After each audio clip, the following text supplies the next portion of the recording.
परमाणु हतियारको धम्की स्वीकार्न नसकिने G20 राष्ट्रको घोषणा। पुटिनलाई कटाक्ष गर्दै भारतीय प्रधानमन्त्रीले दिए यस्तो अभिव्यक्ति। आफ्नो चीन भ्रमणबारे प्रधानमन्त्री प्रचण्डले गरे राजनैतिक दलका प्रमुख नेतासँग छलफल। भ्रमण फलदायी बन्ने प्रचण्डको दाबी। शनिबारदेखि सर्लाहीको सदरमुकाममा लगाइएको कर्फ्यू हटाइयो। बजार र पसलहरू खुले। निषेधाज्ञा भने जारी। अफ्रिकी देश मोरोक्कोमा शक्तिशाली भूकम्पबाट ज्यान गुमाउनेको संख्या 2000 नाघ्यो। यति धेरै मानिस भग्नावशेषमा पुरिए। नेपाली सेना र अमेरिकी सेना बीचको संयुक्त सैन्य अभ्यास आजबाट सुरु। देशभर भयो हंगामा।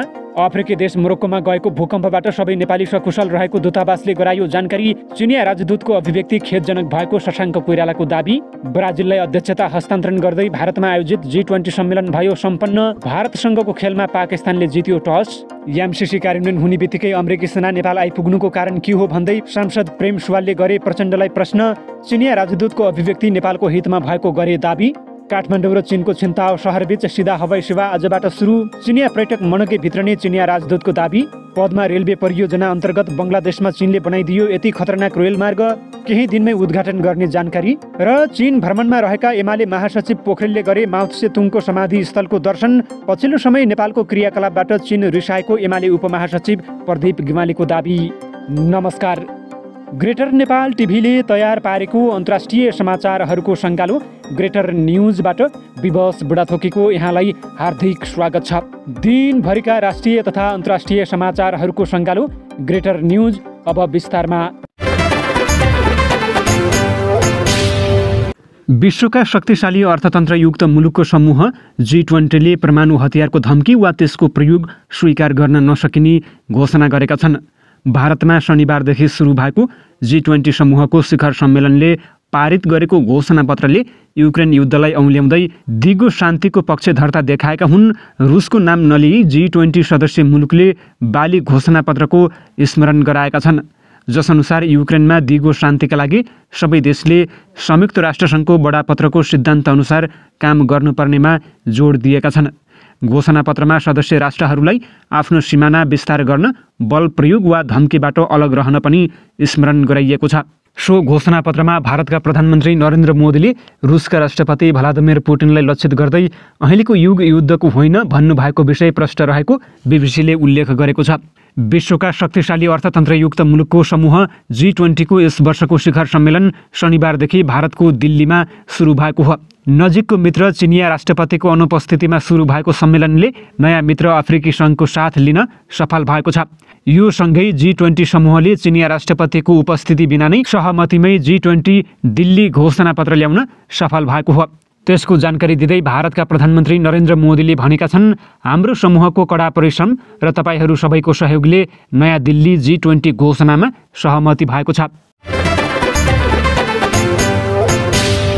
आसन्न चीन भ्रमणबारे प्रधानमन्त्री पुष्पकमल दाहाल प्रचण्डले संसदमा प्रतिनिधित्व गर्ने दलका प्रमुख नेताहरूसँग परराष्ट्र मन्त्री पूर्व परराष्ट्र मन्त्रीहरूसँग छलफल गरेका छन्। बिहान 9 बजे प्रधानमन्त्री तथा मन्त्री परिषदको कार्यालय सिंहदरबारमा उनले छलफल गरेका हुन्। प्रधानमन्त्री दाहालले आज साँझ परराष्ट्र विज्ञहरूसँग छलफल गर्ने कार्यक्रम तय भएको सचिवालयले जनाएको छ। सर्लाही सदरमुकाम मलङ्गवामा शनिबारदेखि लगाइएको कर्फ्यू आज आइतबार बिहान 8 बजेदेखि हटाइएको छ। जिल्ला प्रशासन कार्यालयका प्रमुख जिल्ला अधिकारी इन्द्रदेव यादवले कर्फ्यू हटाइए पनि निषेधाज्ञा भने जारी रहने जानकारी दिएका छन्। कर्फ्यू हटाइएपछि मलङ्गवाको जनजीवन सामान्य बन्दै गएको छ। बजार पसल खुल्न थालेका छन् भने यातायातका साधन चल्न सुरु भएका छन्। सर्वसाधारणहरू आफ्नो दिनचर्यामा व्यस्त हुन थालेका छन्। मलङ्गवाका विभिन्न स्थानमा अहिले पनि व्यापक मात्रामा सुरक्षाकर्मी परिचालन गरिएको छ। व्यक्तिहरूले हिँडडुल गर्न पाउने, बजार पसल खोल्न पाउने तर विरोध जुलुस, धरना, आमसभा लगायतका कार्यक्रम गर्न नपाइने गरी निषेधाज्ञा जारी गरिएको सर्लाहीका प्रहरी प्रमुख प्रहरी उपरीक्षक नरेश राज सुवेदीले जानकारी दिएका छन्। मलङ्गवामा दुई पक्षबीच ढुङ्गा हानाहान तथा झडप हुन थालेपछि स्थानीय प्रशासनले हिजो शनिबार साँझ 5 बजेदेखि आज आइतबार बिहान 8 बजेसम्मका लागि कर्फ्यू आदेश जारी गरेको थियो। अस्ति शुक्रबार साँझ कृष्ण जन्माष्टमीमा मूर्ति सेलाएर फर्किने क्रममा झडप भएको थियो। त्यसै विषयलाई लिएर शनिबार पनि प्रदर्शन तथा झडप हुन थालेपछि स्थानीय प्रशासनले कर्फ्यू आदेश गरेको थियो।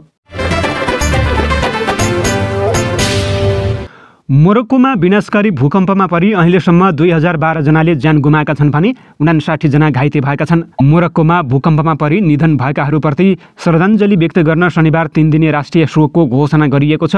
मोरक्कोमा शुक्रबार राति 11:11 मा 6.8 म्याग्निच्युडको भूकम्प गएको थियो। 18.5 किलोमिटरको गहिराइमा भूकम्पले केन्द्रबिन्दु बनाएर गएको संयुक्त राज्य भूगर्भ सर्वेक्षणले जनाएको छ।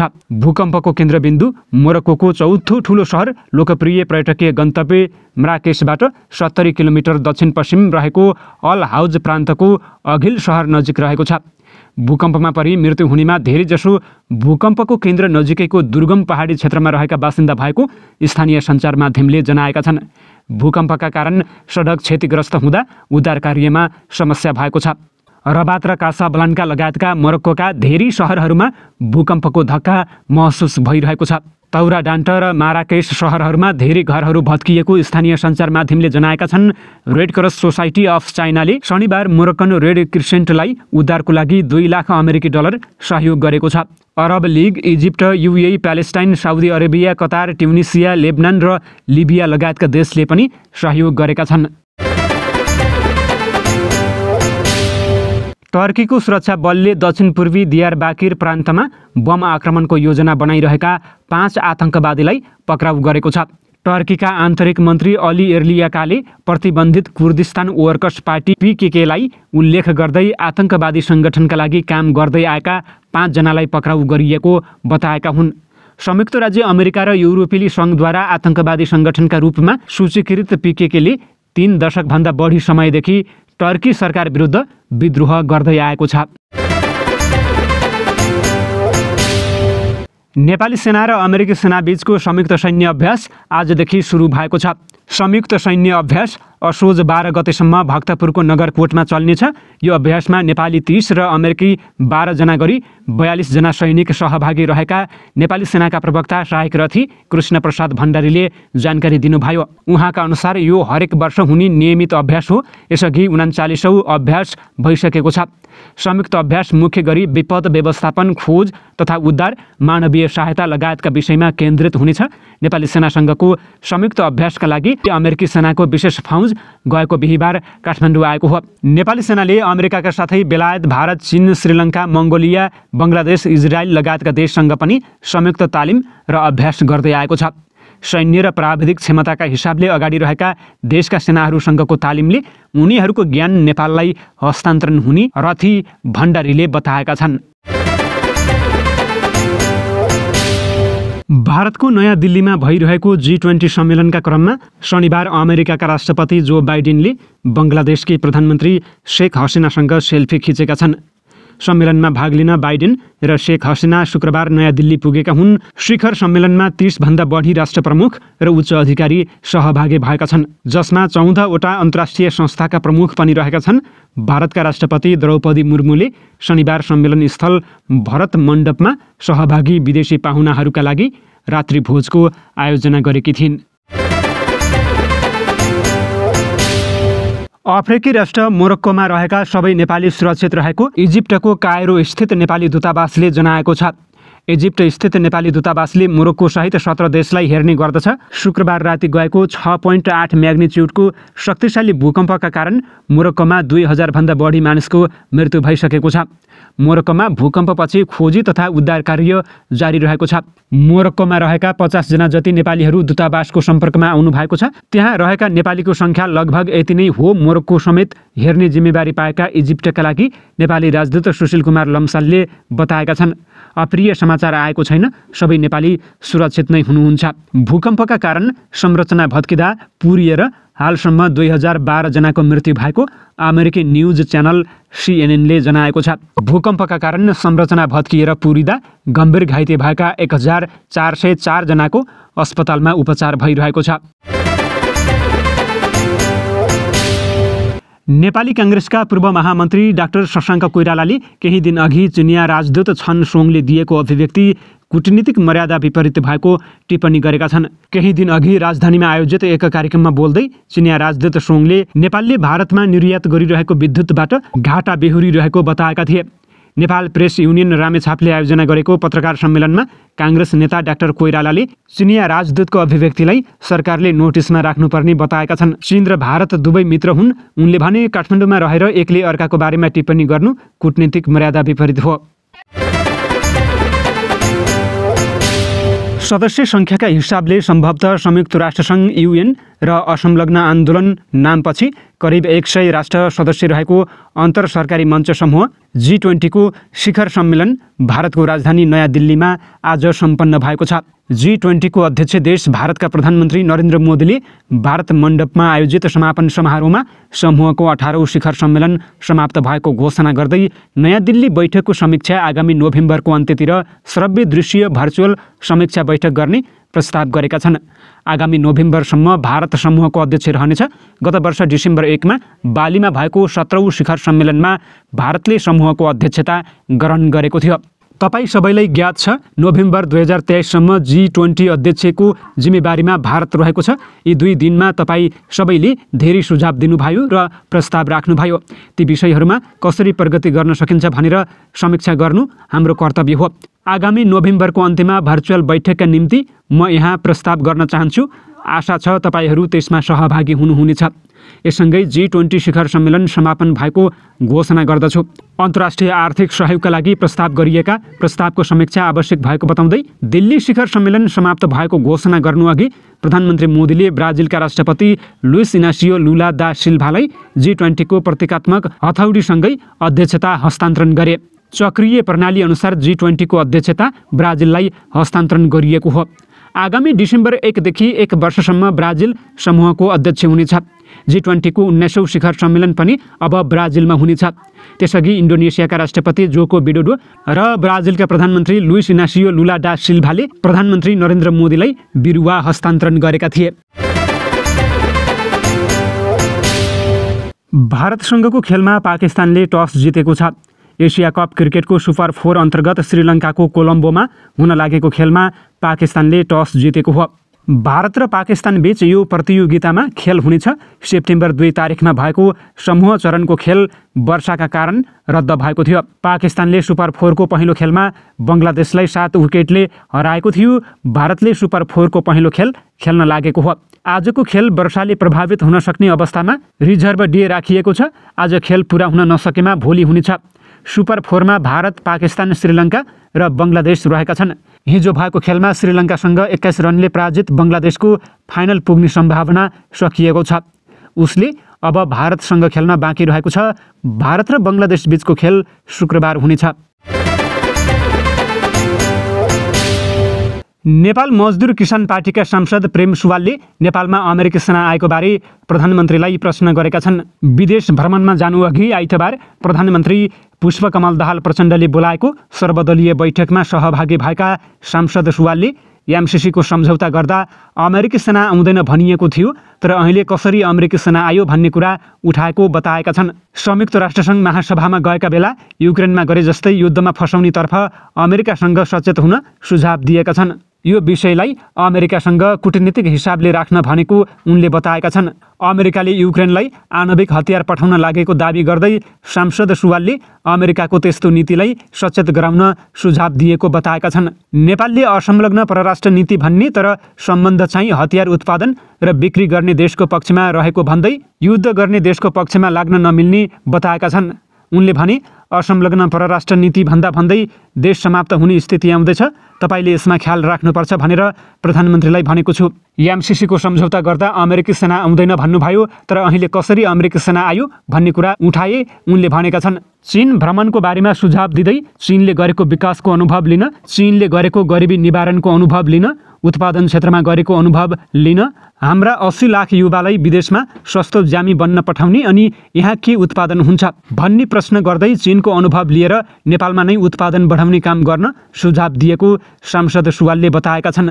चीनका राजदूत छन सोङले नेपालको हितका लागि, विकासका लागि सुझाव दिएको, तर त्यसलाई उछालेर चीनले हस्तक्षेप गर्यो, राजदूतलाई स्पष्टीकरण लिने भन्न मिल्छ भनेर आफूले कुरा राखेको उनले बताएका छन्। चीनको छिन्ताओ सहर काठमाडौँसँग सिधा उडानमा जोडिएको छ। हिमालय एयरलाइन्सले आइतबारदेखि काठमाडौँ छिन्ताओ काठमाडौँ रुटमा सिधा उडान थालेको हो। कम्पनीका अनुसार अब हरेक आइतबार यस रुटमा हिमालयले उडान गर्ने भएको छ। त्रिभुवन अन्तर्राष्ट्रिय विमानस्थलबाट स्थानीय समयअनुसार बिहान 9:15 प्रस्थान गरेको हिमालयको जहाज छिन्ताओको जियाओडोङ अन्तर्राष्ट्रिय विमानस्थलमा स्थानीय समयअनुसार साँझको 5:22 अवतरण गर्ने भएको छ।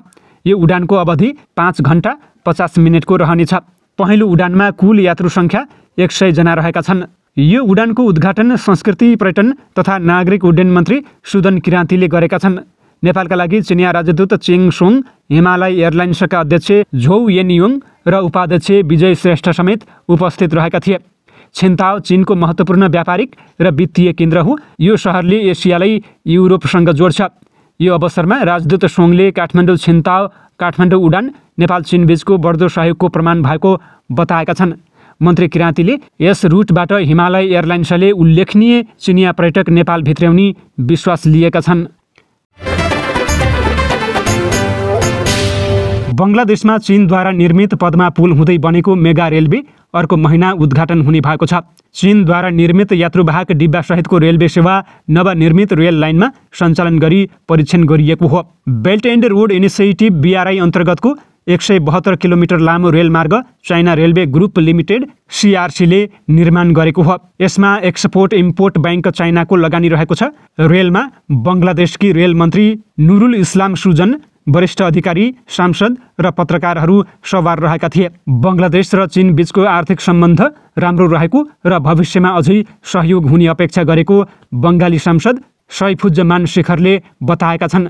उनले बङ्गलादेशका लागि यो क्षण ऐतिहासिक भएको भन्दै विगतको सपना अहिले पुरा भएको बताएका छन्। त्यस्तै 5.5 वर्षको मेहनतबाट आयोजना सफल भएकोमा पद्मा रेल लिङ्क परियोजनाका परियोजना निर्देशक सी युआनले खुसी व्यक्त गरेका छन्। उनले शनिबार रेलमार्ग परीक्षण गरेको बताउँदै अर्को महिनाबाट उद्घाटन हुने जानकारी दिएका छन्। शनिबार 600 यात्रु बोकेर रेल गन्तव्यमा पुगेको थियो। 172 किलोमिटर पार गर्न करिब 2 घण्टा लाग्ने उनले बताएका छन्। रेलवे सञ्चालनपछि बङ्गलादेशको आर्थिक विकासलाई बढावा दिने विश्वास उनीहरूले लिएका छन्। नेकपा एमालेका महासचिव शङ्कर पोखरेलले चिनिया कम्युनिस्ट पार्टीका सर्वोच्च नेता तथा नयाँ जनवादी क्रान्तिका नेता अध्यक्ष माओ त्से तुङको समाधिस्थल अवलोकन गरेका छन्। चिनिया कम्युनिस्ट पार्टीको निमन्त्रणामा चीन भ्रमणमा रहेका उनले उच्च स्तरीय प्रतिनिधि मण्डलसहित आज बिहान बेइजिङ स्थित समाधिस्थल पुगेर माओ त्से तुङको समाधिस्थल अवलोकन गरेको एमाले प्रचार विभाग सदस्य राजेश राईले जानकारी दिएका छन्। महासचिव पोखरेलले शनिबार चिनिया कम्युनिस्ट पार्टीको सङ्ग्रहालयको अवलोकन गरेका थिए। महासचिव पोखरेल सहित पार्टीका उच्च स्तरीय टोली यही भदौ 16 गते चिनिया कम्युनिस्ट पार्टीको निमन्त्रणामा चीन गएको थियो। प्रमुख प्रतिपक्षी नेकपा एमालेले नेपालसँगको सम्बन्धलाई लिएर उत्तरी छिमेकी चीनले अनेक आशंका गर्न थालेको जनाएका छन्। आइतबार सिंहदरबारमा बसेको सर्वदलीय बैठकमा एमालेको तर्फबाट आफ्ना भनाइ राख्ने क्रममा उपमहासचिव प्रदीप गिवालीले चीनले नेपाललाई आशंकाको नजरले हेर्न थालेको बताएका हुन्। प्रधानमन्त्री प्रचण्डको असोजमा हुन लागेको अमेरिका र चीन भ्रमणबारे छलफल गर्न बोलाइएको बैठकमा एमालेको तर्फबाट बोल्दै गेवालीले यस्तो बताएका हुन्। उपमहासचिव गेवालीले प्रधानमन्त्रीले आसन्न चीन भ्रमणको विषयलाई लिएर सुझाव मागेपछि आफूले विश्वास बटुलेर आउन सुझाव दिएको पनि सञ्चारकर्मीलाई बताएका छन्। नेपालसँगको सम्बन्ध सन्तुलित छिमेकी नीतिको बाटोबाट अन्यत्र लागेको शङ्का चिनियाहरूले गरिरहेको भन्दै त्यसलाई प्रधानमन्त्रीले चिर्नुपर्ने बताएका थिए। प्रधानमन्त्रीले आसन्न चीन भ्रमणको विषयलाई लिएर सुझावहरू माग्नु भएको छ। पछिल्लो समय नेपाल चीन सम्बन्धमा विश्वासको सङ्कट देखिएको छ। चिनिया मित्रहरूको मनमा नेपाल कतै सन्तुलित छिमेक सम्बन्धको बाटोबाट अन्यत्र लागेको भन्ने शङ्का देखिएको छ। उनले भने नेपालले चीनसँगको सम्बन्धलाई कम प्राथमिकता दिएको हो कि नेपालमा भइरहेको चिनिया लगानीलाई निरुत्साहित गर्न खोजेको हो कि वा अरू कुनै सेक्युरिटी अम्ब्रेलातिर जान खोजेको हो कि भन्ने परेको छ। उनले चीनमा नेपालप्रति बढेको अविश्वासलाई चिर्ने काम प्रधानमन्त्रीले असोज पहिलो साताको भ्रमणमा गर्नु जरुरी रहेको बताएका छन्। गेवालीले उच्च स्तरीय भ्रमणका क्रममा यसअघि भएका सम्झौता कार्यान्वयनमा जोड दिन प्रधानमन्त्री प्रचण्डलाई आग्रह गरेको पनि उल्लेख गरेका छन्। हवस् त यिनै खबरसँगै ग्रेटर नेपाल टिभीले तयार पारेको अन्तर्राष्ट्रिय समाचारहरूको सङ्गालो ग्रेटर न्युजको समय सकिएको छ। प्रत्येक पलका ताजा अपडेटको लागि हामी तपाईँको माझमा छौँ। नमस्कार।